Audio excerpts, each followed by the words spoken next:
Welcome to the Squad Games Podcast. Squad Games Podcast. Welcome to another Squad Games Podcast episode. Today we're going to be talking about Kill Team Leagues, some great things that are happening in our own tournaments.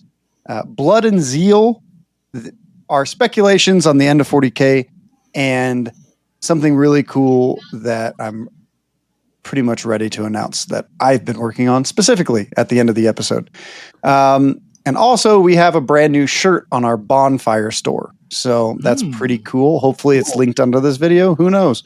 So outside of that, what has everyone been doing this week, you know? Well, I don't know if you guys have been seeing, but I've been on the Discord a little bit more the last week. Hopefully for good reasons. For great reasons. I've got a student teacher. So nice. I'm sitting in the back, typing away at my notes, responding to David's squig messages all over the place. That's fair. Yeah, that's fair. That sounds like fun. I've just been drilling out shotgun holes for the scouts. Okay, have a lot of fun with that. That's fun. That's all I have too. Yeah. Today was my 4-year-old's birthday. So hey, happy birthday, Soren. Yeah, did that. It was a Hot Wheels party, so that was cool. And then we took him to Legoland. Let me tell you something about Legoland, okay? I haven't been there in 26 years. Oof. It has changed so dramatically in great ways. For me going to Disneyland, the only better food I've had at any theme park was at Disneyland in their clam chowder. Anything else at Disneyland doesn't compare to the barbecue that I had at their castle area. Whoa. Oh, yeah. Legoland. It wasn't like amazing, but it was like, I was like, oh, this is really good. I come from like Six Flags. Like Six Flags is awful food, you know? And then they had some really cool rides, and it was really interesting to go to a park that was meant for just kids. Yeah. But because Disneyland is meant for families. It's kind of geared towards everything. Six Flags is geared towards like teenagers. Legoland's like between 4 and 7. It's the most magical place on earth, right? Yeah. Screw Disneyland. And but for adults, they have these really cool, like this cool aquarium ride, which you got into like this submarine. Oh, I did that. You around, dude. It was so sick. And then they had Lego New York being attacked by Lego T-Rexes and like Bronchiosauruses and pterodactyls. They had San Diego, they had San Francisco, they had like some farm towns, they had Las Vegas, they had SoFi Stadium, which is 15 feet long, made of 500,000 bricks of Legos. Dang. It was crazy, and it's not like Lego size. Like they built like minifigures to be like in scale. It was pretty sick. So, Did you see all the sensory signs they had around there? yeah, I did see some. I don't know why. So Lego has figured it out. They know their target, right? And like a lot of little kids love Legos, but then also like pretty far on the spectrum, autistic kids love Legos. And so all of the rides have like this much touching, this much sound, this much smell.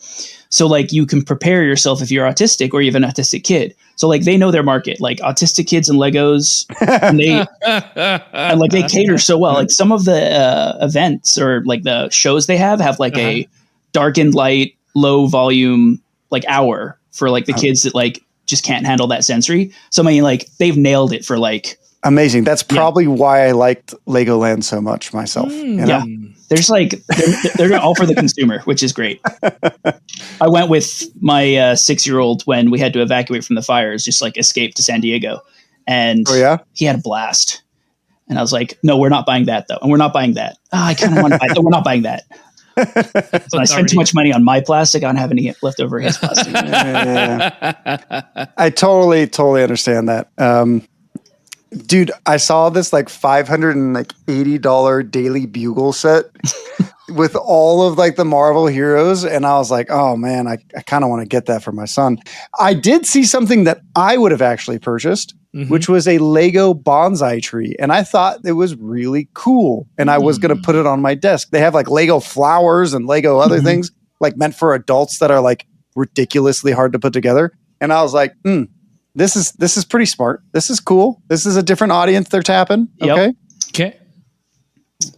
They know what they're doing. Yep. Yeah. Big fan.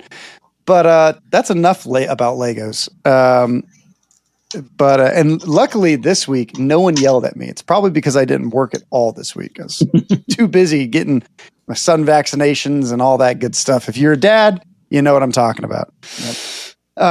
But yeah, so we brought on Rob, the Hobby Highlander. If anyone watches our Hobby Highlander show, you will know Rob from there, though he is missing his kilt and sword. Yep. Oh, you don't know I'm not wearing the kilt. I mean, you're not wrong. If you could only see what pants I'm wearing. And lately lately when I've been going to events, I've been wearing my own kilt, to subtly support Hobby Highlander, and Giacomo is just wearing his poncho. Yep. So is Alexander Popov. Early shout out. Yeah, early shout out. But yeah, we brought you on because you have run quite a few leagues in the past. Yeah. And Squad Games is expanding since we're only running 4 events this year, or 5 events, 1 in October. We wanted to talk a little bit. Hopefully we'll be able to announce that soon, right? But leagues wise, we wanted to run a league or 2 this year because, there's not that much stuff going on. And we have a really cool idea for leagues that I wanted to pitch to Rob because he's like the main audience, if Rob likes it, you'll probably like it too. So, so Rob, how do you run a Kill Team League, and what do you think is the most important with leagues? So what I love about leagues is, as we've already talked about, Dakotah and I both have kids. So like you've got your hobby time. Like I can be doing that when they go to bed, but like I can't go out to a game store and maybe like schedule quite as easily. So for leagues, it's all about being able to like not just have a night once every week or 2, but like know that you've got an assigned opponent. And so you get, I think the last league we had was 16 players, and we gave 2 weeks to complete each game. And since I was running the league, I did a lot of like helping people kind of find schedules to meet. But then that you've got like, hey, in the next 2 weeks, I've got a game. Like, and I know it's just gonna be one game. I could play more for fun, but I know I've got one game coming up for the next 2 weeks. You know who your opponent is. The toughest part, I think, is you don't have a TO like right there. So I was like keeping my phone handy when there was like people that were a little bit newer and had questions I could answer. But I mean, it's also not as competitive as a tournament, so people weren't really worried about it. But it's just getting like, I think the biggest benefit of a league is you've got a bunch of people who maybe don't normally play each other, and they end up like being like great buddies because you're assigned to play this person and you play your game against them. You're like, oh, I actually really like this person. If you just showed up to like a hobby meetup night or like a game meetup night at one of your local game stores, you might just like play just your friend that you already know. So I think that's just getting more people connected in ways that are like not a 2-day event on a weekend or like a 8-hour commitment on a Saturday. Awesome. Yeah. So Giacomo was funny. Giacomo was like, I think we should run a league. I was like, Giacomo, I'm literally already working on it. Perfect. We think about it the same things. Mirroring of minds. There we go. Yeah. Oh, no, that's not good. Yeah, that's a bad thing. So one of the things that I was thinking about was pairing up with a bunch of different stores and running a greater LA tournament league, right? So, so leagues. We're going to be running some leagues this year, and we're going to be pairing up with some game stores. And the awesome thing about leagues, in my opinion, is hopefully we can get these game stores to have a little poster up indicating people to come to our Discord so that they can join, and also where to get the tickets so that they can be supported. I fully intend on supporting this just like any other tournament, having a bunch of different prizes. And then also the cool thing that we're going to do with this is that we'll say like, hey, play your games at these stores. You don't have to. TTS won't be allowed because that's not allowed for ITC points, right? But we also want to have it to be in regions. So we have LA happening, we have Orange County happening, and San Diego happening, right? But they're all in the same league in separate like brackets. And then at the end, we have the number one LA player either come to our house or come to a local game store where we will stream it versus the number one OC player. And then we have the two San Diego players come up, do the same thing, and those two play. And then the winner of each match plays against each other for a greater SoCal champion for our league. That's awesome. Yeah, and it should be streamed. We should have a lot of cool stuff. And each person who comes to that will get a fully 3D printed set of our terrain on top of all the other prizes. So I think that should be fun. I think it should be cool, you know? Yeah. And if we hold it at a game store, more people can come. But if we hold it at my house, you know. It's very limited. It is rather limited. You can watch on Twitch, you know? Yeah. There you go. Which is also fun. So, Rob, does that seem exciting to you? Yeah, I love that idea. So like for me, I've got a local game store like 5-10 minutes away. But like I'm happy to meet other people at other places. It's just like hard to like figure out when I'm not going to make like a 45-minute drive to Santa Clarita if I'm not sure if there's going to be an opponent. But if I've got a scheduled opponent, it's like, absolutely, I can head all over the place. And then I like adding that extra, like almost like a sports league where you've got like, you know, you win your conference and you play in the playoffs type thing. Mm-hmm. Adds a little bit more, I don't know, some extra prize support or just bragging rights, you know. Yeah, I think it's going to be a bit more weight. Yeah, I think it's going to be a lot of fun. And, you know, me and Giacomo can offer more than what typically people, I think, can do in leagues in general. Because, you know, we have a channel. We can run it here. And maybe even we can host some league games, you know, from here, right? If two people have a league game, maybe we can feature one every now and then. You know, I think that could be a lot of fun. Yeah, it could be. As long as it matches up with people's schedules and all that kind of stuff. And then we can put it on the channel. So good way to get community involvement and, you know, should be a lot of fun. But yeah, that's mostly about the leagues. G, did you want to say anything about leagues? Having attended a few, actually, I kind of want to say a couple of things. I enjoy the not as competitive feel. Like obviously it's competitive because you want to win a league, you know, you're still doing something to try to win something, but it's more casual. Kind of like Rob said, you just meet up, you schedule it ahead of time. So that's always nice because everyone's schedules all over the place, right? I always try to play on either a Thursday or a Friday, and sometimes people just don't show up. They don't got the time. It happens, right? So at least here, you know, you're going to get a game in, and you know, there's like a goal towards doing it too, right? When you have like, all right, you know, this is my first match. I'm trying to get 3 wins and here to do this thing or whatever, you know, then you're more likely to continue showing up for the thing. That, and we get to meet all sorts of players that we normally don't get to see because maybe they're not in our like city, you know, they're just in neighboring cities and they just don't know we're there. So this is a good way to get them in the door and to meet them and to connect more people to Kill Team. Yeah, I know for sure there's a few people that we had in our leagues that like worked weekends. So like tournaments were just never an option for them. But they can find a night and, you know, but like, because they didn't do tournaments, I never really got to spend a lot of time with them. And then once we were in the league together, then like I see them more regularly and like schedule games and, you know, maybe I would have gotten to know them outside of it, but like because you have like that kind of time limit to get your game in, it forces you to actually get them in and, you know, within a week or 2 weeks or whatever it is. And people make their schedules fit. Yeah. It's also interesting. I'm sure there's going to be some other kind of league going on somewhere in LA with Kill Team.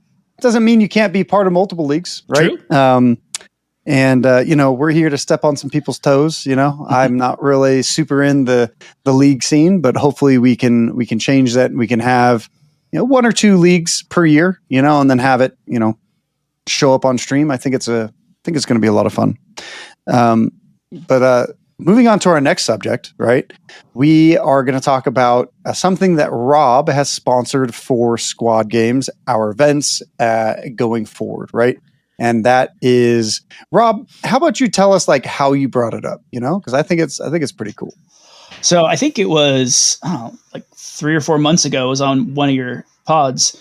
You were talking about how like it might have been right after LVO, which feels like forever ago. You were talking about how like you want to get more people like recognized for hobby work, or maybe sportsmanship or whatever it might be. And because you do your judging for Hobby Track throughout the tournament, and like at LVO, you got 3 days.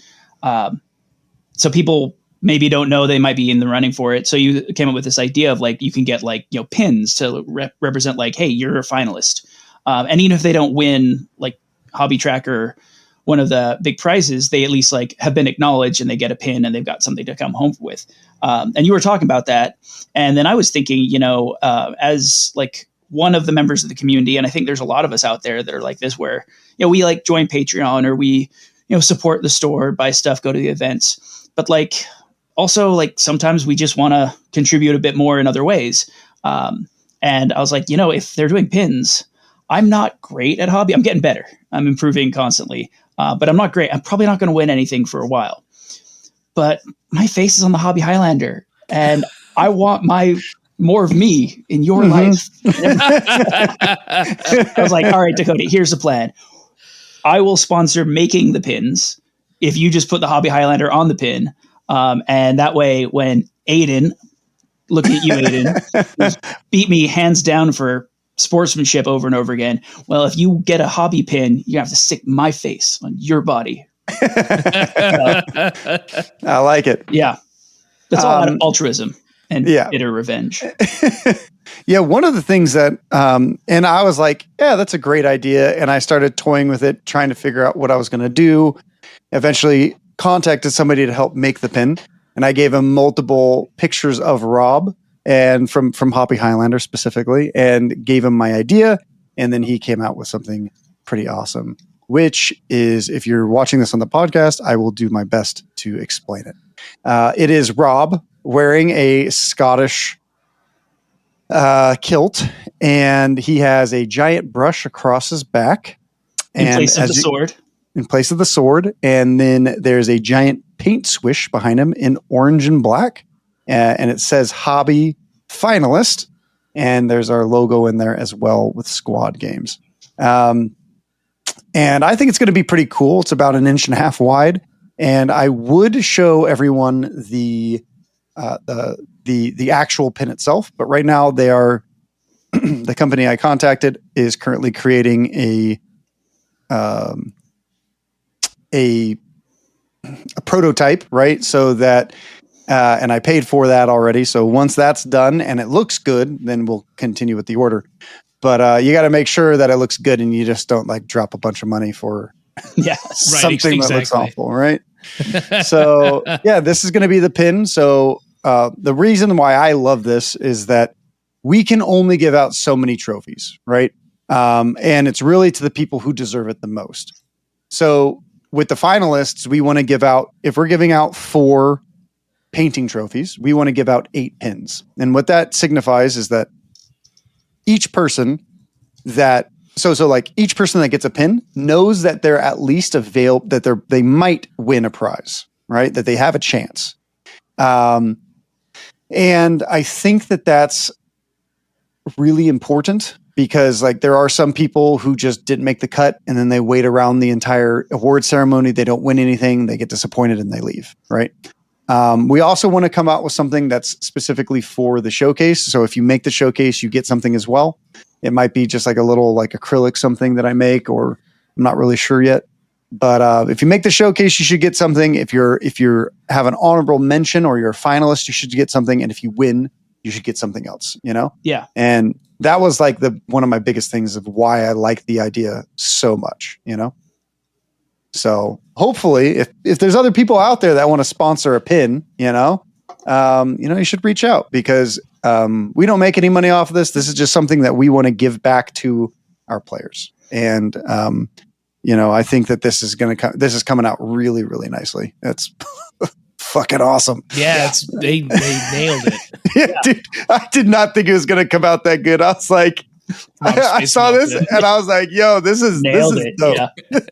Well, like, I think that's the other benefit. We get more people involved, like, because we all play, but like you get some sense of like ownership of being part of like the community, and whether that's getting more things just for showing up and, you know, you didn't win, but you're made like one of the finalists, or, you know, is it Dylan who did this one?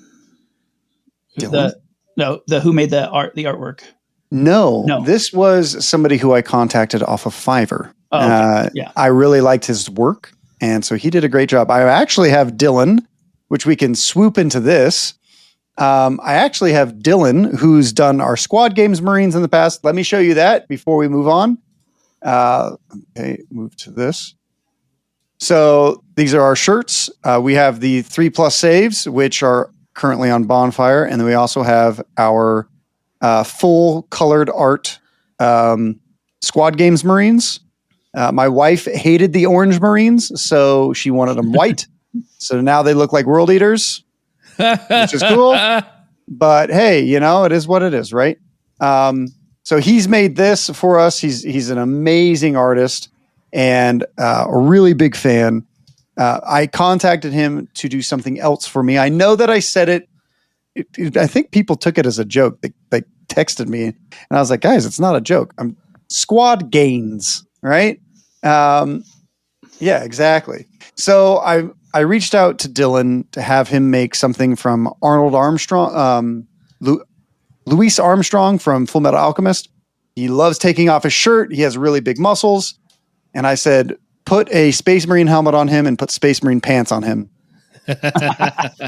Squad Gains. And it's going to be Squad Gains, right? And, you know, what I want to do with that is I want to run a couple events this year where we're giving to charity, and all ticket funds from those go to just strictly charity. But what that is it's a tabletop inspired physical activity program where you would come out to an area. We'd go to a park. We'd train for a little bit. I'd kind of have everyone go through some exercises or what I think everyone should be trying to do. And then we just kind of all work out together, you know, because Warhammer is great for our mentality, right? But we don't focus enough on our physical bodies, right? Which is also just as important for your mental health. So, you know, I think that that's relatively important, and I think it's really important. And if you guys too, maybe it's going to fall flat at its face, and I'm going to be the only person training at the park, but I'm gonna donate whatever the ticket cost is to charity on those weekends that I decide to do that. And then hopefully we'll be able to build a small support group of people that, you know, can think about the same way and try to get in better shape as well. Specifically, I told everyone this last time, when I went to Las Vegas, I had a lady say that I looked just like Dwight from The Office. Thoroughly upsetting. I love Dwight, but I don't want to look like Dwight. So, you know, a little bit of a wake-up call here and there, and I just think it's relatively important. The other day, I was running for 30 minutes. My goal is to exercise for 30 minutes every day. And that's like just like continuous running or walking or running again, and then, you know, stuff like that. And, you know, I was like, man, my legs are hurting so bad. I really don't want to do this. And then another part of Dakotah turned on, and it was like in my head, it was crazy. I felt like a crazy person. It was like, are you really going to fail your morale check right now? Are you really going to fail your morale check? And I was like, no, I'm not going to fail my morale check. And I started running harder again. I was like, hell no. I said that to somebody before when we were getting horrible sunburns, waiting for the Monrovia Games Workshop to open. I stood in line for 9 hours and got a 2nd degree sunburn on my forehead. Awful decision not to wear a hat. Awful decision for Games Workshop POS system not to work. Not my fault.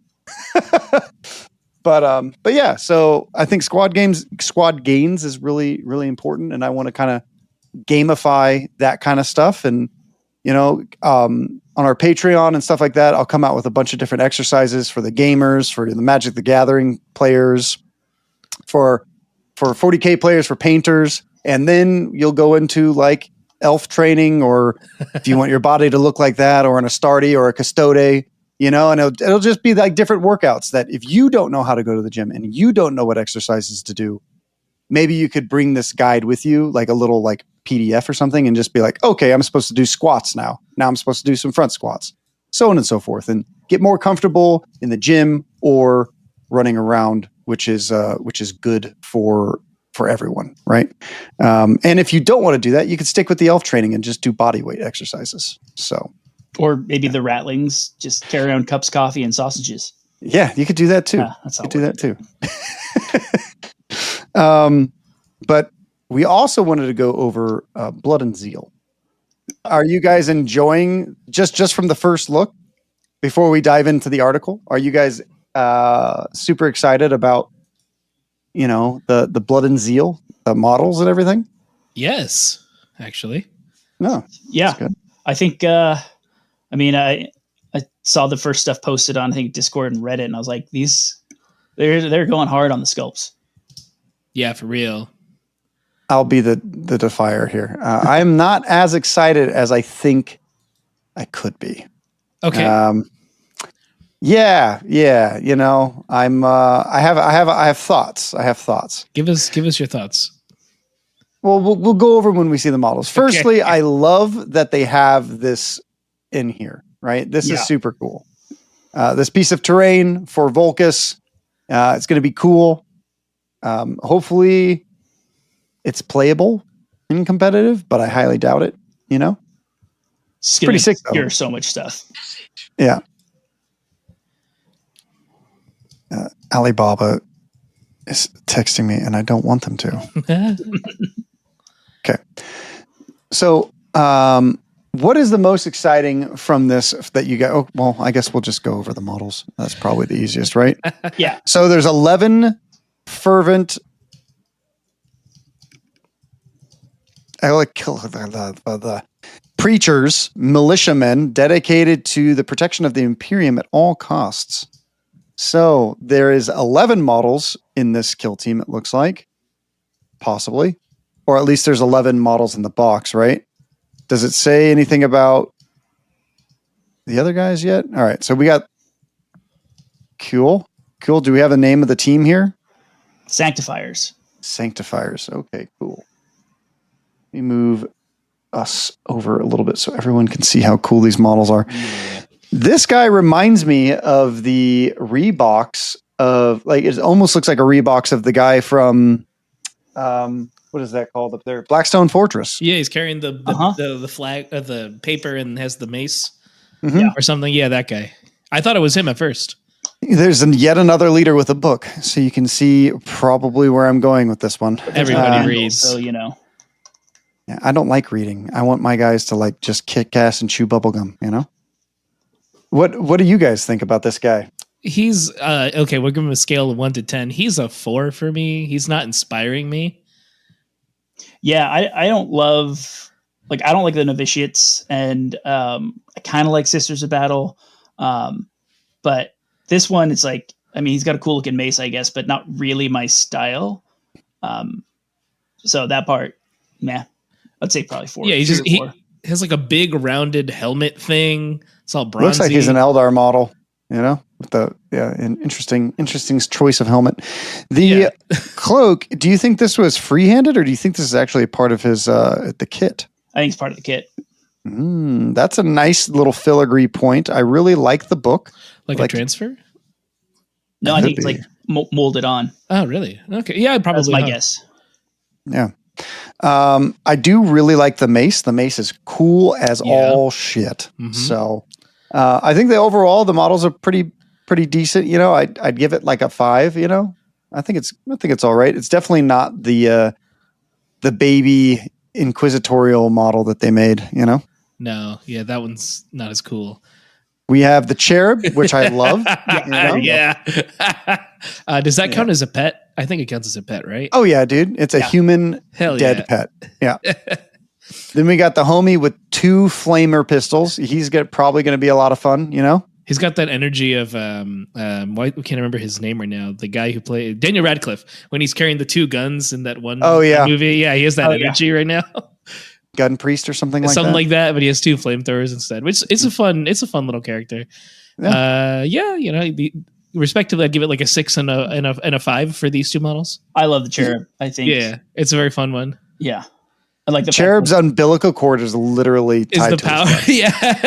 And is that straight 9 right or here is it for just me. like a stabby? I think it's a taser. Taser goad type thing. Yeah, it kind of Could be looks a taser like goad. Yeah. Big 9 for this guy. This guy for me, he's like a 7. You know, I'm enjoying him. It's good. Yeah. Yeah. Hopefully there's a different head. You know, but that's all right. These guys, wow! I love these guys. Yeah. Wow, easy 9 and 10. Yeah. This is 100%. what I feel like is missing from the Inquisitorial agents. Yeah, like guys like this. Like that's how you have a book. They should be their regular troopers, like these missionary dudes or something. I don't know. Mm-hmm. Yeah. The one thing I find weird is how all these guys are in different colored robes. I think when I paint these guys, they should all be in the same color robes. I'm not sure. I mean, it works. Okay. It works, right? Yeah. But yeah, it's different art choice. I love how much freehand is on these. Perhaps it's molded in. You know, these are. I feel like people are going to go flipping hard on these models. You know. Yeah. Death Cult Assassin and the Drill Abbot. The Drill Abbot's like an angry old man, which is kind of cool. I like his little, he carries the head of a person or something in there for lunch. And I think, is that the Death Cult second printing? I think so. Yeah, I don't think we've seen a Death Cult Assassin since 20 years or something. Star like that. Striders, I think. Star Striders had one. Yeah. Yeah. So, I think the Death Cult Assassin, it's like kind of giving shades of what's the video game? Assassin's Creed. Assassin's Creed. With the hood. But like it looks like a fine like Mordheim model. It's not enough. It doesn't look. Yeah, it does. Maybe cut this dude's head off and put on the Vindicare Assassin's head. You know? Or give them all robes. Like make them more like a Shade Runner from Corsairs or something like that. Yeah. But I feel like they're kind of straddling what design choice. I don't like that one. But the Drill Abbot. He kind of looks. To me, he kind of looks like Adeptus Darbites. You know. I could kind of see that. Yeah, I could see him. It's an interesting choice. I don't know if I'll use his head. I might use his head on a different model, maybe on the Drill Abbot. Yeah, maybe. You know? Yeah, this guy's they're both 5s for me. They're fine. No, I think the Drill Abbot's like a 6 or 7. You like the energy of him? Yeah, I'll give him one more point because he has the skull. Yeah. I do like the Death Cult Assassin. I think he's going to be like super great to like customize. The Drill Abbot, I'll probably give a 6. I don't like his little lunchbox. You know, it seems like you got it at Hot Topic, and I'm hoping that it's made that you get the box and like you can put something else in there, like toss in like I don't know, like an orc head or something like a hand like thing from Adam's Family or something like that. That'd be fun. That could be fun. I mean, maybe he has a rule. You know, maybe there's like some kind of a relic and it makes more sense. I don't know. Then we have the Persecutor, which this model I'm thinking about using. Where is she? What's her name from like the 2 editions of Kill Team ago? There was this chick who has oh man, what's her name? She had a chainsword and a flamer, and the flamer was built into the chainsword. Oh, it's one of the Zealot models. Was it also Blackstone? Yeah, I think it was one in Darktide. I think they gave you the same model in Darktide. Yeah. Yeah. Somewhere. I know what you're talking about. Yeah, okay, I could see that because if you guys remember her name, put it in the comments or go on our Discord and yell at us because I can't remember. I want to remember too. The Persecutor, awesome model, easy, like 7, 8 for me. I love it. 7 for me, and I'm going to use the other one because the other model is just way better. It has more action. I like the robes. I think that's what's missing from the Death Cult Assassin is that I think the robes look cool. Like it just needs robes. Warrior monks. That's fair. And then I love the Salvationist. This model looks cool as hell. It's like a creepiness to it, which I dig.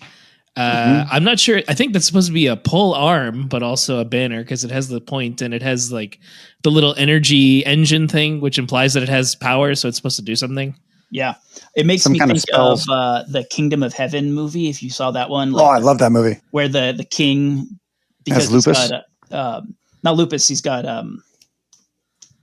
the flesh-eating disease, right? Flesh-eating disease. Mm-hmm. And so he's wearing the mask of all. Oh yeah, the whole thing. Yeah, I think that looks so cool. That or maybe the Jabberwockies. Dude, Yeah. that's the other thing. Man. Yeah. How many people do you think are going to buy all Salvationists and turn all like Salvationists Just into have like the entire team? Like, oh yeah, all Jabberwockies, you know?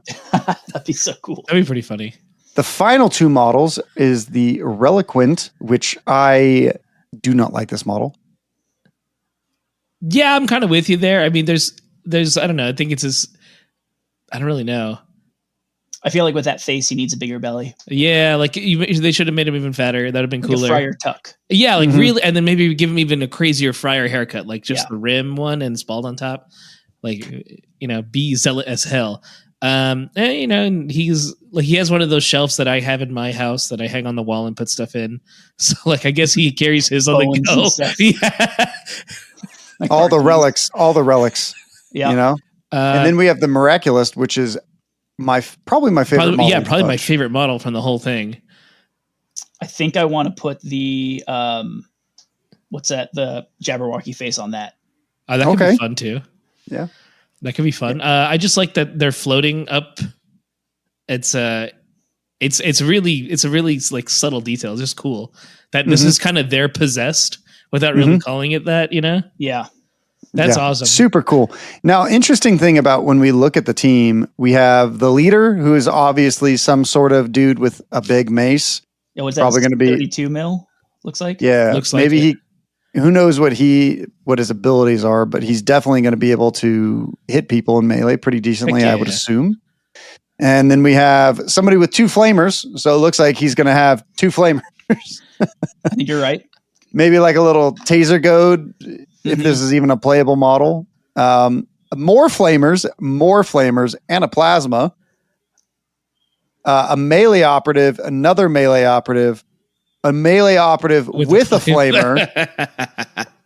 This dude probably has some kind of psychic spells or healing, right? Flamer in the box. Yeah, a flamer in the box. Another flamer. And then somebody who does psychic spells. So it looks like this team wants to be up close and personal and burn all the heretics to the ground, which I'm a big fan of. I'm for it.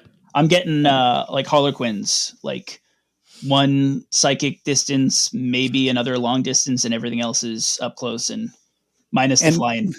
And flamers. These guys will probably be cracked on Into the Dark with how many flamers they have, Do you think the bigger flamers are going to have like longer range? Like maybe. The missionaries? That would be cool. Sisters have an 8-inch one, right? Novitiates right now? They probably do. Yeah, I think so. Yeah, well, that's the Sanctifiers. They look pretty cool. I'm excited to see what they do, And then we have the Goremongers, the ferocious Goremongers, which is 8 mortal servants of Khorne. Of course.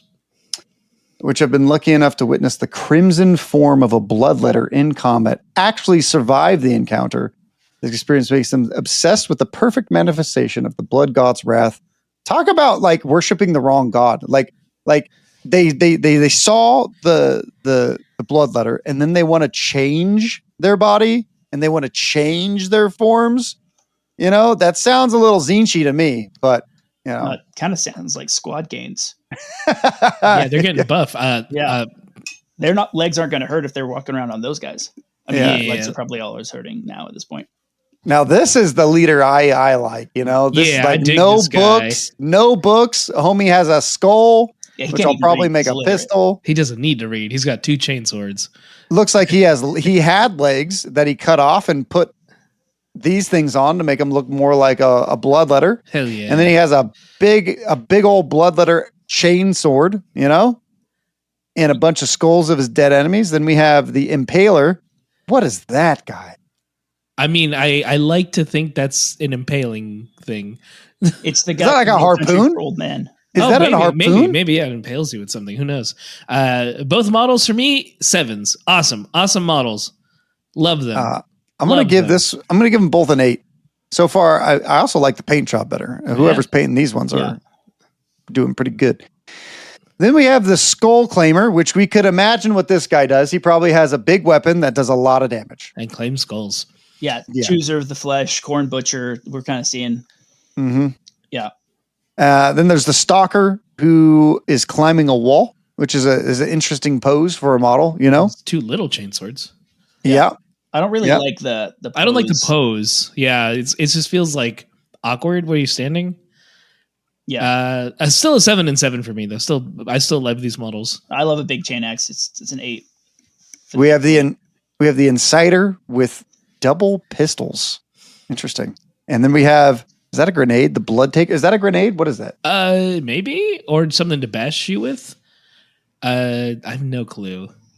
I don't know what that is. Based on the name, I think that's they store your blood in there. Oh yeah, yeah, probably. Yeah, I love these models. 8 like a syringe? Yeah. Is he holding a syringe backwards? No. Or like an IV bag? Yeah, maybe something that like you could just put the blood in because like his knife is bleeding. You know, he should get his knife checked.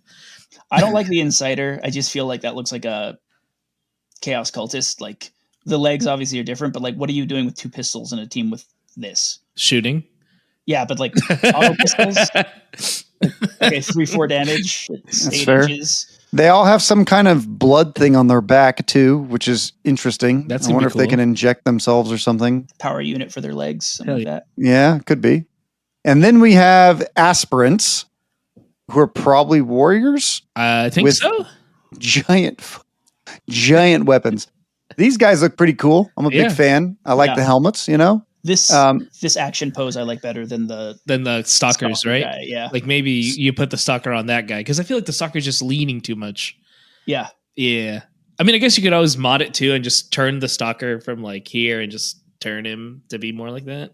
Uh-huh. I guess you could. So far this one looks like a 1 box kill team, right? Like 8 models and they're showing off 8. Maybe the Insider has options to multiple types of guns or something, and maybe that makes it so that they, you know, like you have to take multiple models or something like that. But 8 models, they're showing off 8 here. So unless if they're not showing off everything, it looks like they showed off both teams entirely. Yep. You know, you might have a couple extra aspirants. Yeah, possibly. Switch it out. Yeah, it seems like it's like the Wreck-A Crew kind of style 8 model. Well, I guess more like Harlequins, like the 8 model team. Which is fine. I think that's cool. Looks like a super melee driven team with a harpoon and a pistol person. Yeah. Yeah. I dig it. Although none of these guys are like a 10 out of 10 for me, the overall team is my favorite compared to the other guys. Yeah. Yeah. Easy. Yeah, and then it says, is there anything else that's crazy about these guys? Pumping goremongers are amongst the... So they do pump some sort of... combat stim. With their combat stim. Blood. Wow. So like a bloodletter's blood mixed with it, you know? Maybe. Yeah. Maybe. Okay. So maybe it's like something like a... you've got like the Harnkin Jaeger extra APL type thing. Like you're limited on how many you can do it per turn. Ooh, and look, I imagine these guys don't look like they're 3 APL, but there's 8 of them, so they have some way to do multiple things. They might have a way to boost their APL, similar to which we'll see in time. Yeah. Now, interesting thing here. This one is saying there's going to be a hobby guide inside the book, that's teaching huge. you how to desecrate and honor the chaos gods. If anyone does that, you guys are heathenous scum. Heathenous scum. I will do it right away. Which is cool. He's not going to keep it like that. Yeah. No, he will not. Which I salute him. You know, I'm an Imperium fanboy, but every now and then I like going chaos. We haven't seen this model since Sisters of Battle, like 8th edition or 9th edition when it came out. Like when terrain features was actually part of the army for a while. Mm-hmm. They had this in like another building or something. Yeah, our buddy Lucas had a really pretty one of these before he sold his army. Yes, yeah, it's very pretty. And we have a couple tokens here. There's some chain tokens, some meat tokens, some chaos tokens, and some head on a spike tokens. Some little blood tokens, some cheese tokens. What the hell is that? Some kind of star power, you know? It's like burning, like, you know, Inferno token. That's some purity seals. Nice, they got some inquisitorial things. Some sharks in a skull in them. I don't know if that's a real shark, but I can't. Shark was cool. Yeah, I don't know anything about these. These are Yeah, cool. me neither. They also have 2 different. What are these? Lastly, you get a bid token sheet with everything you need to play the both kill teams.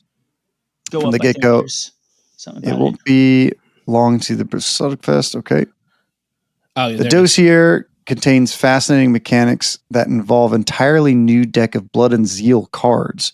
Drawing a card in game could give you a sudden stroke of good fortune as the divine cast their gaze over your battlefield and bequeath the faithful with powerful abilities. So, I So, mean, so is this team? Did they bring a card mechanic? Like the main team's mechanic is like a deck of cards.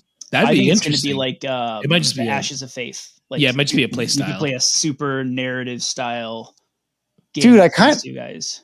That disappoints me if that's true. I want to see an actual team with like a card mechanic like that, like built in, you know, like make them super random, you know? That would be kind of cool. That would be kind of cool. Yeah, I'm actually with him on that one. That'd be awesome. Yeah, that'd be cool, but I feel like there's a lot of foul play you can do when you have a deck of cards to be drawing from, and like, you know, You're probably right. yeah, because like, let's say there's like 16 cards and like 12 of them are better. I just happen to have forgotten the 4 in my bag as I'm getting set up for the game. Like, oh, I guess I don't have the heal 1 wound one. I have the 12 devastating wounds instead. You know, I think there's like a lot of wiggle room for. You're not wrong, but I still think it would be awesome, It would Rob. be, yeah. I think it would be awesome. I mean, I'm not a TO. I don't have to worry about that. Yeah, so that looks cool. I'm glad we're able to look at. I've been waiting to look at this Blood and Zeal until we could do the podcast. So that's pretty exciting. Are you guys going to pick up one of these teams to fully play? Are you even going to buy the box? What are you thinking, Rob? When I first saw it, I was like, these all look cool, but they don't look like my style teams. So I wasn't going to get it. You know, it saved me some money, I guess. And then I think I just want to have them. Like, I may never play them and just, you know, paint them up, or there's too many good bits in there to like add to other things. And I want that statue. And I'm sure they'll sell it separately at some point, but Just a statue, yeah. yeah. But like with the last box, the brutal and cunning, like I only wanted the ratlings. And I ended up making a deal with someone that when I got the box, I was going to give them the Rekkas, and now I regret it. So I feel like I need to just get the box and be like, they just like a fun team to play.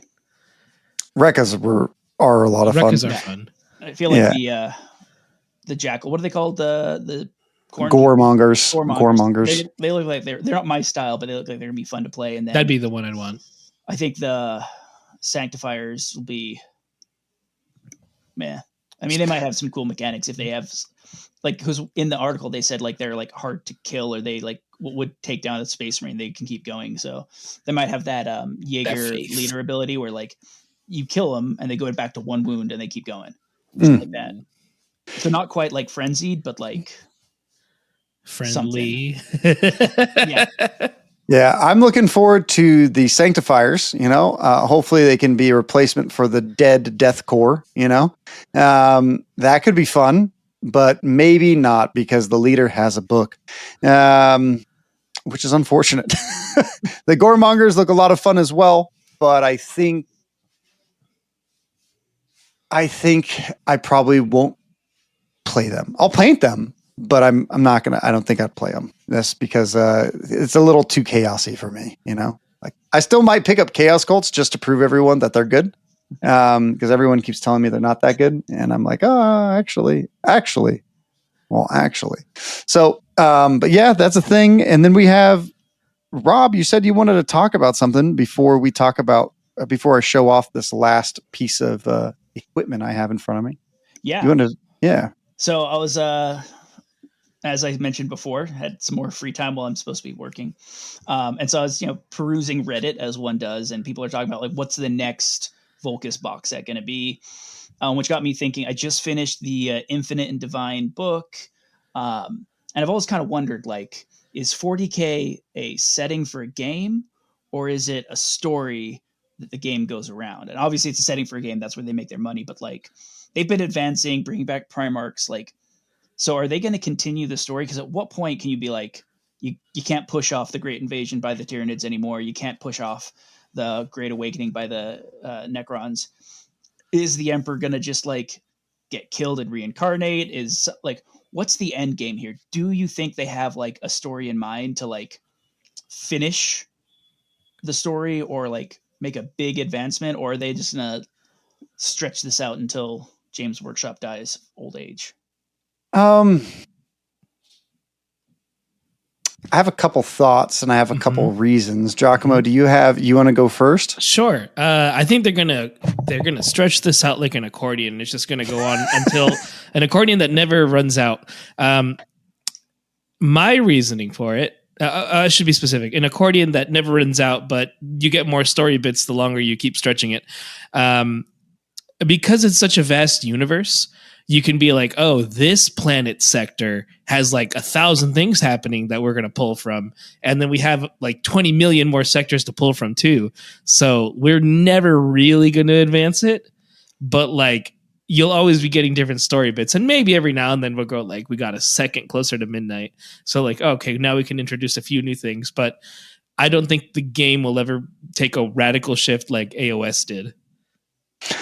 So there were rumors a long time ago that they were going to like kill off everything and they're going to start like 50K or 45K or 42K or whatever, you know?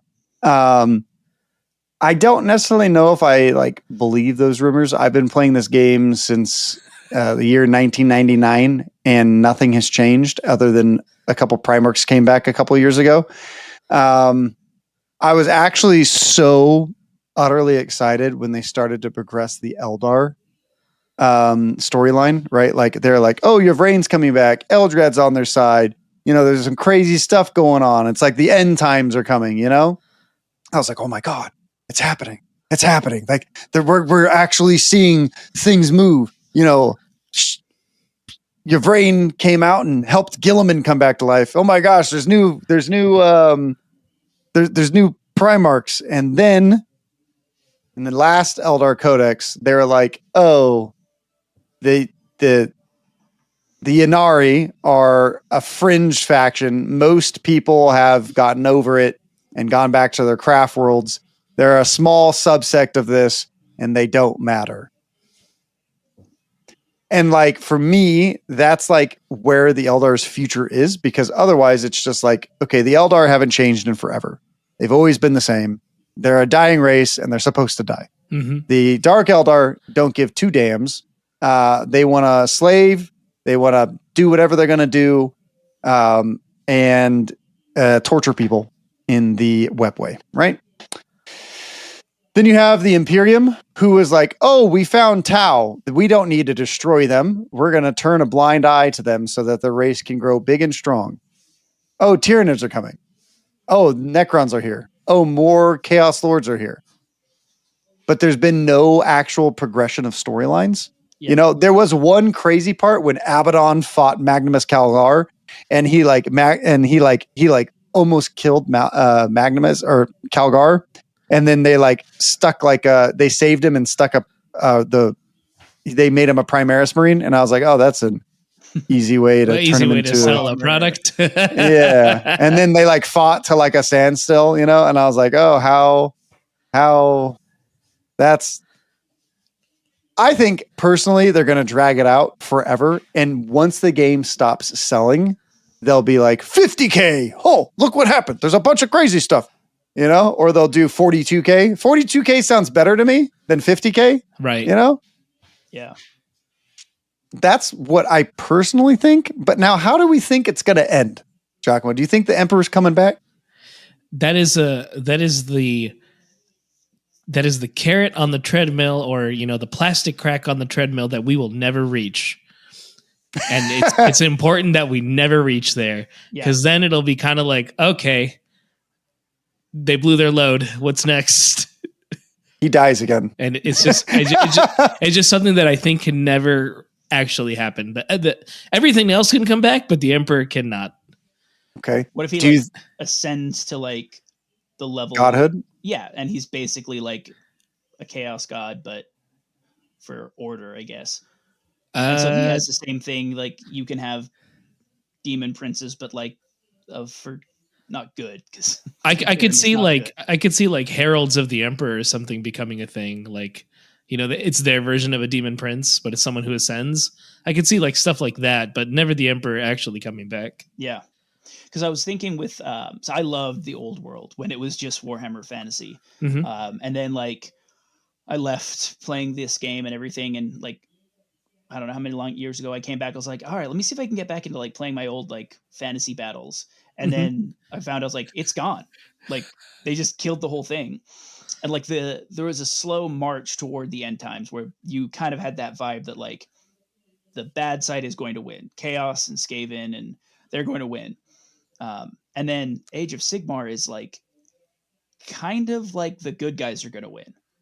Like it's definitely not like tilted too strongly one way, but like when I read some of the books, and because I love Gotrek and Felix from the original, so I've read some of their Sigmar stuff, and you're kind of getting this idea that like this is the story, the universe where they said we did the bad guys win. And I don't think they're going to finish Age of Sigmar, but it's a bit more like good guys are pushing back because it's already established that the Archon guy, whatever his name is, like took over the Age of Sigmar world, and Sigmar is pushing against it. So you have like room for them to win. But in 40K, like the Imperium's there, so they can't expand anymore because they're the ones that are like holding back the tide. So either they lose ground or they maintain. Right. So you can't really have, and they're also not the good guys, and there's no good guys in 40K. So I guess it's like, how do you finish the story in a satisfying way other than just like a tragedy where like, I guess the Tyranids eat everything, or the Silent King comes back and they kills everyone anyway. Like, I think there was a thing that was saying that the Tyranids were actually fleeing from something. So perhaps in the future we'll be able to see what they're fleeing from, if that's actually a thing, or maybe it was just, some fan fiction I read. New I heard that too. Mm-hmm. And so that you'd have some massive battle where you've got like Space Marines next to like Gene Stealers fighting on the same side with like Tau backup, and like some sort of like the end of Middle Earth where all the armies are together fighting against a greater evil. What team tournament are you going to? The All Valley Team Tournament. Hey. No, as much as I would love them to progress, right here. There you go. I don't have the High Fleet team anymore, so I can't do that. We now know what Rob is trying to bring to the All Valley this year. Thanks for giving it away, Rob. I'm taking whatever is chasing the Tyranids. There we go. Yeah, I think that Kill Team has such like cool stuff. I think like we might be able to see stuff like that start to get introduced in Kill Team. It seems like Games Workshop is really going in a really interesting direction with Kill Team in general. Who would have thought we would get ecclesiarchy models? Right. Yeah, obscure ones. Yeah, everyone was saying Grey Knights, which did not happen, and demons, which did not happen. Yeah. Human legs. Yeah. So it's interesting because the three past teams, the three past boxes have very much been really interesting choices, right? Like Vespids were kind of like an old sculpt redone, right? Completely redone. Mm-hmm. And then Aquilons, which never existed before. And then we had Rocket Boys versus Ratlings, which are both technically resculpts, right? Because both were existed in metal at one point in time. And I guess Aquilons, you could kind of say what are they called? From Forge World? Elysian Drop Troopers. Yes. Elysian Drop Troopers. They're kind of reminiscent of that. And then this one, they had a couple ecclesiarchy models redone from metal. And then the Jackals seem to be completely new. These new, they're kind of Monger guys. Yeah, the Goremongers, like they seem to be very similar to Jackals, but very different at the same time. So it's really interesting to kind of see like where Games Workshop might be going with some of their picks. Like maybe we just need to look back at all the old metal models, and we'll get a good indication of what's going to be coming to Kill Team. I don't know. We're gonna get a Destroyer Lord team for Necrons. All Bro, those that would be old metal Necron Destroyer Lords. Hey, Oh, they had plastic. pariahs. Pariahs, my guy. That'd be sick. yeah. Pariahs haven't been seen in for ages. Pariahs are pretty interesting. What else is there? What else was old metal that hasn't? Well, there was like the Warp Spiders and all those guys that are kind of all back, but those are 40K now, not something in Kill Team. It's just something that I noticed that maybe people can start looking at, Yeah, I think Kill Team makes a fun design space where you don't have to worry about like, this doesn't make sense as a full like unit in an army, but like the Sanctifiers, like you're not including that in your Sisters of Battle or whatever army, but you could make like a little team. And it's also the effects, like whether or not they take the big gun out of Volcus, like if the Imperium keeps it or the Orcs destroy it or the Tau steal it or whatever, like that doesn't change the end game. Like Right. They can focus in on those accordion steps that Giacomo was talking about.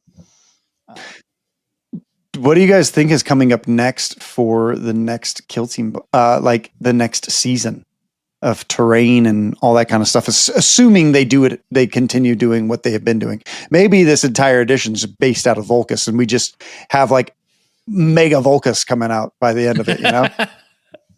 They said there's something like it's the whole world is used to like fire this gun, so maybe it's like the mines on the other side of the planet that we get like, I don't know, like ash wastes or jungle. I want jungle fight. That would be so cool. I want jungle too. I want jungle and I want catachans, but they can't fight dragon scorpions anymore. Yeah, not in the box set. True, not in the box set. Yeah, I think jungle would be cool, but if we're using the same planet, then probably not a jungle, because it would be like you would drain out all the bio resources, stuff like that would just be destroyed. I could see the mines being a thing. Mines could be cool.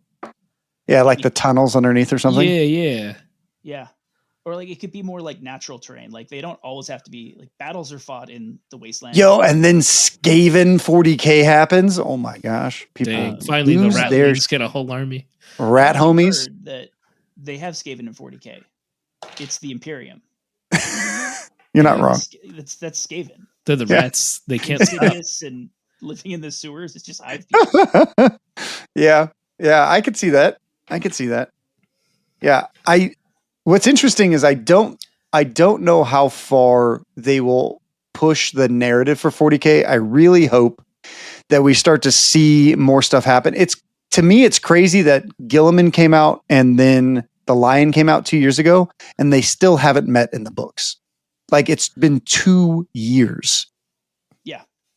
And like those two homies have not met, and I'm like, oh man, it's difficult to stay. For me, it's been difficult to stay attached to any kind of story fluff when it's like the Indominus Crusade happened in 8th edition. And then it was like, oh, but 9th edition happens before the Indominus Crusade. And then this is like, who knows when it's happening? Like, there's just like this weird nebulous time apparatus that I like linear stories, I do. And 40K is not that. So not entirely, right? Parts of it can be, but only parts, like when you look at a specific segment. Because the overall, like, we can assume every Primarch, demon, I think all the demon Primarchs are back to my knowledge, or the good ones, are back, but they haven't released that story for you yet. So, yeah, I could see that. Yeah, like it's there, but they're not going to tell you when it comes out. Yeah, I mean, I could see Lorgar coming back pretty quick. Portobello Mushroom coming back pretty quick, Fuck that guy, by the way. Now the question is like, what good guys are coming back, right? Because you have like, it's kind of crazy to me that the Salamander's Vulcan, right? Right. Vulcan is like this like hero. He's such a good homie, he's such a good guy. And yet, where is he? Why isn't he helping out his brothers? Why isn't he helping out the Imperium? Is he sleeping, underneath a hot rock, like his brother? Yeah. The Eye of Terror is the infinite accordion. You could just keep pulling stuff out of until we stop making sales. Yeah. And the con is in there, right? somewhere. And whatever his So name is. Dakotah Khan, he followed the Dark Eldar into the Webway. Lehman Russ fled the actual solar system looking for a cure for the Emperor, and he said he would not return until he had a cure. And then Vulcan was like, yo, find 7 relics and I'll come back. Until then, I'm going to be chopping bonsai trees, helping out, Cobra Kai, doing whatever he's doing, right? And then I think Corvus was like, Lorgar? yeah, he hates Lorgar, and he's like, he became some like shadow raven dude. Mm-hmm. He embraced his inner power, which is going to be sick as fuck if he comes back. Because Lorgar coming back, I think all the demon Primarchs are going to come back well before the Imperium, and the Imperium will probably always have less than. I just hope they bring back Daddy Dorn. He was already getting up in ages, so I don't know what he's going to look like, because the lion is pretty old as fuck already, maybe he's going to come back like in a super wheelchair, and like shooting stuff. Like maybe he's a dreadnought, Yeah. Yeah, that'd be cool. But I don't know. Going down the rabbit hole here in the Squad Games podcast. Yep. So like everything's eventual and it exists in one timeline. We just haven't stretched it out enough for you to get it yet. That's fair. It's gonna happen. That's fair, G. That's fair. Except the Emperor coming back. That's never gonna happen because that'll break the accordion and then you're out of him and chasing the Tyranids and Sanguinius. If they bring, I love Sanguinius and I really want them to bring him back, but they cannot. They bring him cannot. back. Because then, they're just going to do Horus Heresy all over again. Right. Horus will come back and who knows what else. The one storyline I hope happens, I hope this happens beyond any other storyline, Eldar, anything. Okay. I really want Fulgrim's clone to be good and him join the side of good, and him hate his brother, or his twin who became evil. I think that would be sick as fuck. But that's not going to happen because he is a dirty bastard. Yeah, no, and he deserves. No. Yeah, deserves all that's coming to him. To come back, and then it gets exposed that all of the Blood Angels with the Black Rage are just pretending. They're just like a tantrum. Like you're fine. You actually think all this, and it's like, oh well, I guess our Primarch didn't die. I just needed a moment. Yeah. He's back now. We can cut off our bangs. So moving on to our next subject, real quick, is the All Valley Team Tournament. It's a poster I made. It's pretty cool. Sorry, you're looking at it in GIMP.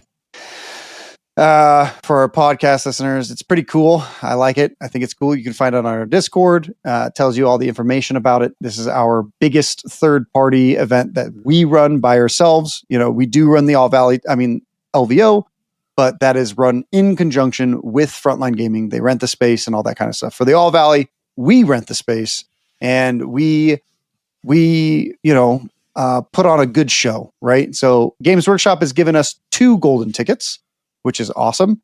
And we also have, let's see if hopefully this one, okay, it opened right away. This is the Midsummer Mayhem. This is our other golden ticket event. This has given us 2 golden tickets. This one's in August. Thank you, Games Workshop, for providing us with 2 golden tickets for this. This is a singles event. This is our birthday event. Typically, our birthday is actually in June, but we had to move a lot of stuff around because of our event in October, which we will announce at some point in the future. So Midsummer is awesome. We're going to have up to 84 players can come out, 6 rounds. It's going to be a competitive championship. I think if we have 84 players, we might have to do 7 rounds. So it might be 4 and 3, but we'll see if we get there in the first place. We had 42 players last year. We're hoping to push the number this year and get bigger and better. Back to, that's not what I wanted to see. It's okay. That's what he wanted to see. Yeah. There we go. Back to the All Valley. The All Valley is personally my favorite event, right? It is the largest team event in the world. Last year, we were beat by Spain and the WTC, in France. I think they had 4 more people than we did. So we held the record for 2 years, but I look forward to taking it back to America this year. So if you can make it, if you guys want to come out, you guys want to see some awesome stuff, come to LA, visit. You know, it might not be the best place to live, but because of our prices, but it is a great place to visit. You know, you can see Hollywood, see the beach, you can see the fired places that got caught on fire. There's all sorts of stuff. You know, you go to Disneyland. We have Six Legoland, Flags.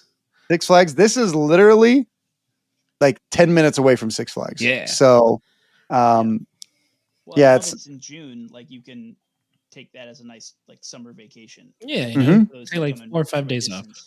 Yeah, and how this event works is it's 3 players, and it's a 1v1v1. We have a competitive open board, a competitive into the dark board, and then the third board is typically a narrative board. And we might switch it up this year and might have some new narrative stuff. Beta Decima. Yeah, maybe no, not Beta No, Decima. it's pretty bad.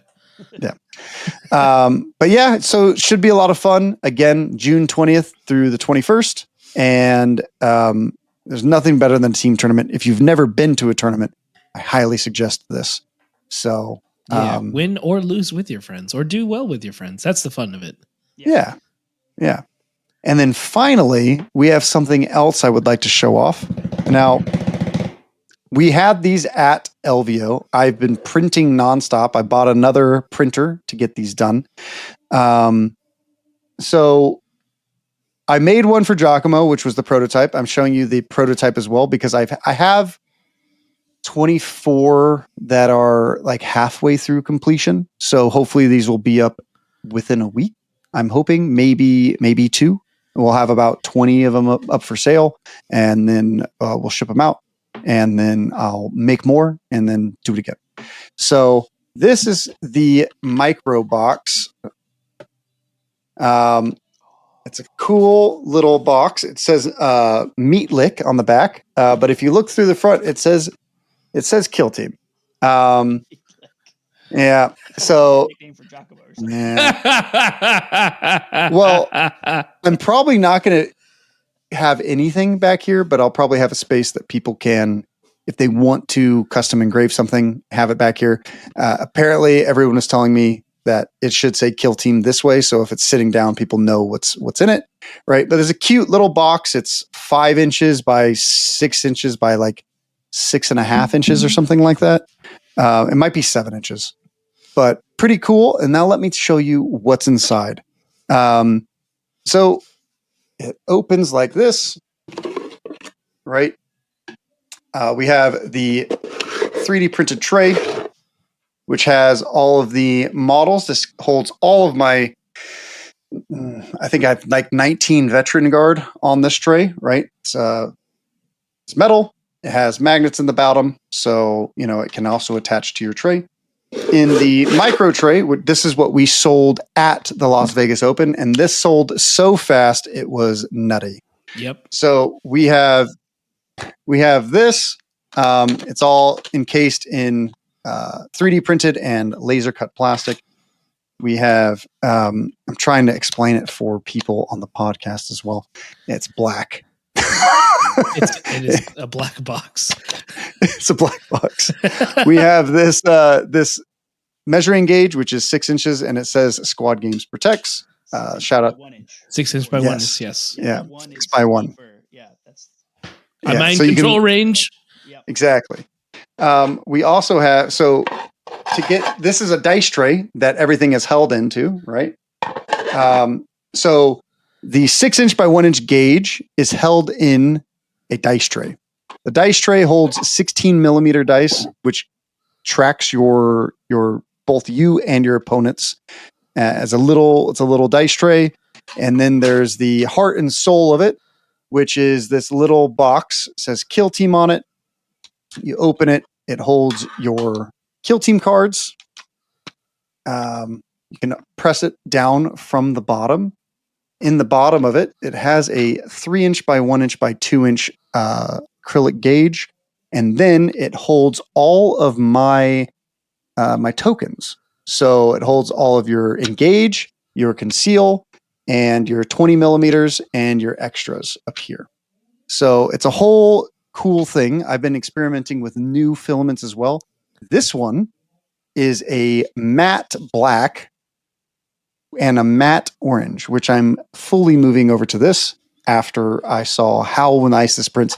The matte PLA actually prints and you can't even see the layer lines. It's not that they don't exist, but it's matte. So it just like it conceals the layer lines, if that makes any sense.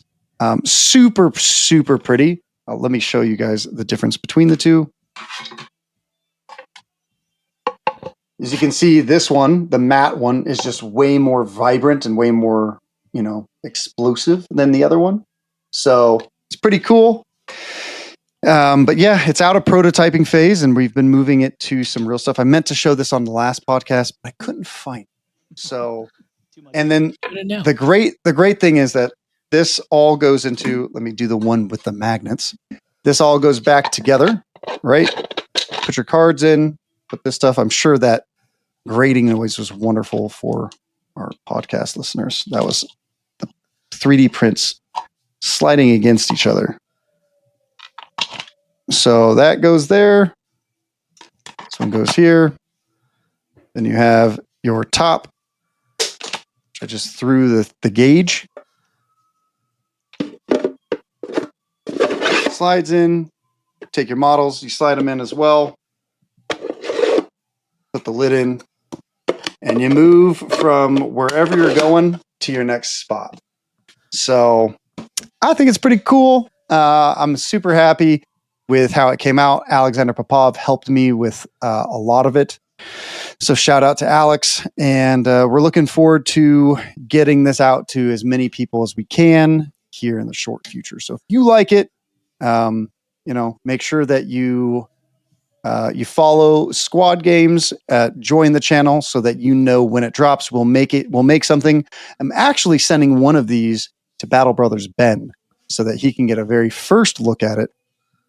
And I think he's a homie, so I want to help him out. But if anyone else is looking to grab one, make sure that you are ready because they will sell out probably pretty quick. And there will be that in between of making them, so get them while they're hot. Yeah. Another cool thing is the All Valley Team Tournament. You can get a lot of this set by buying the VIP package. Now, this is probably all priced. This whole thing is probably priced at $160, right? That's with all of the laser cut gauges, the laser cut tokens, not my models, but the metal pieces, everything all together. It's probably 160. Just this dice tray is with the acrylic lid and the 6-inch gauge, the 6-inch by 1-inch gauge. I think it's like $30. But we do sell these cheaper at events because we don't have to worry about fees. I give discounts in person because if you come to my event, I'm going to make it a better deal. And then you also don't have to pay for shipping. So sorry for the sales pitch at the end of this. But if you guys are interested in seeing pictures of this, it doesn't photograph very well, but it does video pretty well. So we're going to get some stuff up there pretty soon so everyone can kind of see it and see what it looks like. It'll be rad. Yeah. Coming out with a lot of product and extra stuff this year. And we also have some crazy stuff that we're looking into this year. New Into the Dark mats from Squad Games from me. We sold out of the Repentant Outpost mats, so I'm reordering those. And then there's some other cool stuff, hopefully on the horizon, and I'm excited to share with you guys soon. So, yeah. Those look awesome. I'm excited for those. Those are going to be my shout outs for the episode. All right, Rob, you want to do yours? I'll shout out the Southern California or SoCal Skirmish Gaming Discord. If you're in the Southern California area, this is going to be dropping on a Tuesday, right? This pod? Tomorrow. Yeah. So on Wednesday, we're having a meetup at one of our local stores, and it's where a lot of people can kind of, if you're in Orange County, LA County, a lot of people gather together there. Weirdly, there's been a resurgence in Marvel Crisis Protocol. It's been that part of our channel has been going for a while, which came out of nowhere. It's not Kill Team, so cut it out.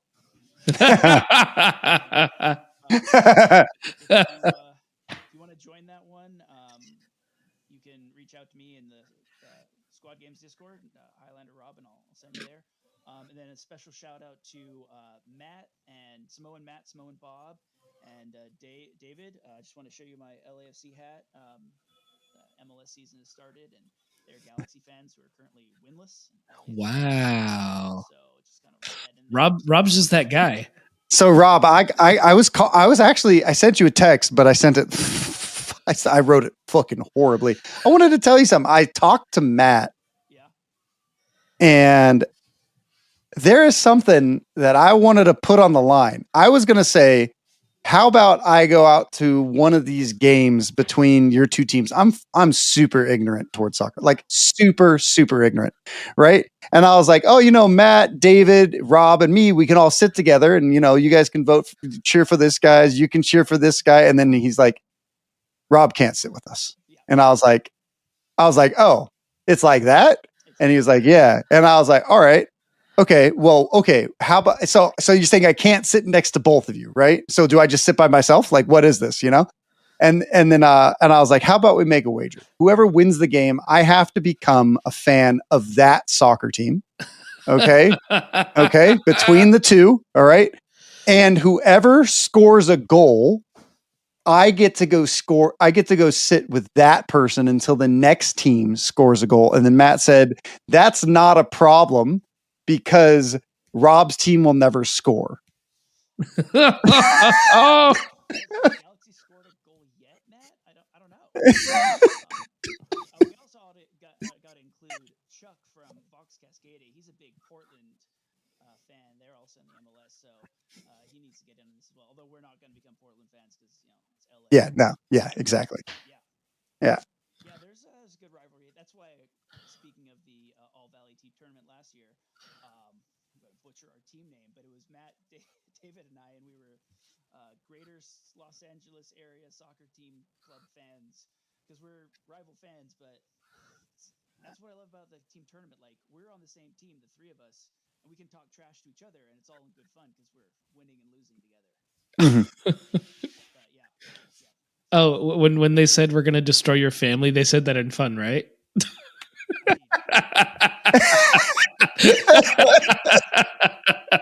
I'm kidding.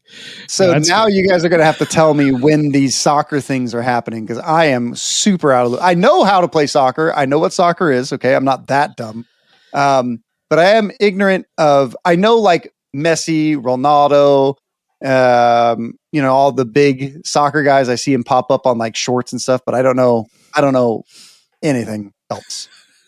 Well, if you like LA, which is where we live, then you should be a fan of LAFC. Actually plays in LA, not Carson. Do you know where Carson is? Yes, I know where Carson is. It's not LA. That's where. Yep, not LA. Okay. It's interesting. I actually did security for an event, and Manchester United was playing against an LA team. Yeah, and this was a long time ago. So it was probably like 2017, 2016, but Manchester United was drove into like UCLA or something like that. And it was like, I was doing security for some Nickelodeon show, but they had us there like all day, and like Manchester United was out there like practicing and stuff like that. And I was like, oh yeah, that's a soccer team. I don't know who's on that soccer team, but fuck them, because they're not from LA. Yeah. I like that. That's a good shout out. Yeah.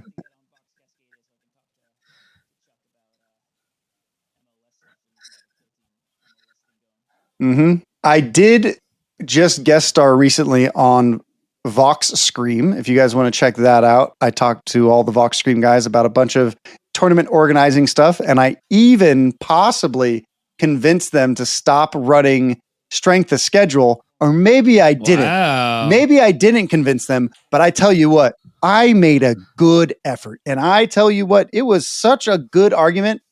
It was beautiful. Chef Ramsay would have blown it a kiss. Sorry, Giacomo, go for it. Well, you can join the conversation in the comments or on our Discord, which is the Squad Games Discord. Tell us what you think about the episode. Tell us what you think about Blood and Zeal. Tell us what you think about the tournaments and the micro box. All that cool stuff coming out. You can keep your finger on the pulse with Kill Team there. We're usually around responding when we can. If not, we got guys like Rob responding and Alex Popov responding. All sorts of people responding. Heck, you could be responding too. You can find us on Instagram at squad_games_entertainment. We try to keep stuff posted there every now and then. We do what we can. And if you're watching this on YouTube, feel free to check out other things. We got the Hobby Highlander. We got battle reports. We got older episodes that are still relevant. You can catch all that stuff. And that's my spiel.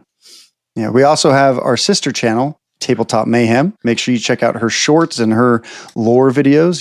She does a lot of good work. She puts a lot of effort into it. So it would mean a lot to us if you went to her channel, subscribed, and left comments as well. Pretty funny. Yeah, it was interesting. I was actually at the game store when this like D&D couple came in, and they were coming in and they're like, so like D&D is so cool. I was like, I've been playing D&D since 2000. You haven't been alive since 2000. But no, I walked over and I was like, so what do you guys think about the new art in the brand new player's handbook? And they're like, oh, it's so awesome. It's so awesome. It's so great. And I was like, oh yeah, you even like the dragons in there? And they're like, yeah, they're great. They're great. And I was like, no, the dragons are absolutely dog shit. They're so bad. I came at them so aggressive. And they're like, oh, what do you mean? Like, no, they're good. I was like, Todd Lockwood was the best dragon art designer of all time. Okay. You're telling me that these like AI artists and these people that tried now, there's 2 good dragons in the entire monster manual. The rest of them are awful. If you don't agree with me, put it in the comments. You can tell me which dragon you think is the best in the new monster manual. Yeah, I was thoroughly disappointed. Thoroughly. Especially in the blue dragon and the black dragon. They were really, really cool back in the day, and now they look awful. Makes me sad. It's like I have Draconomicon right here.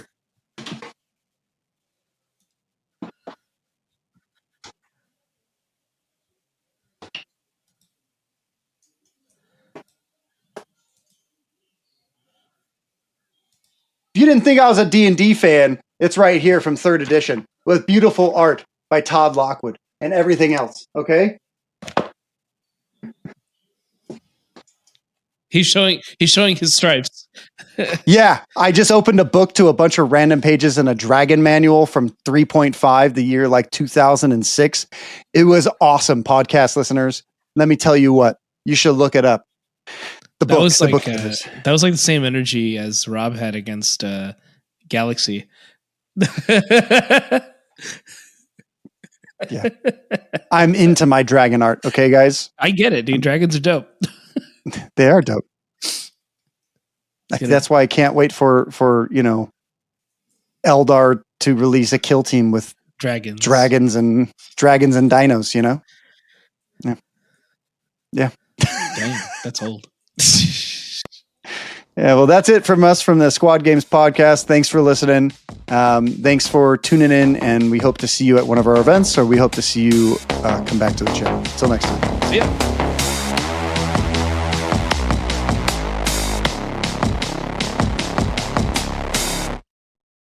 The Squad Games podcast is a production of Squad Games Entertainment. For more information on Squad Games, please visit our website at squadgames.net or check out our YouTube channel at Squad Games Entertainment.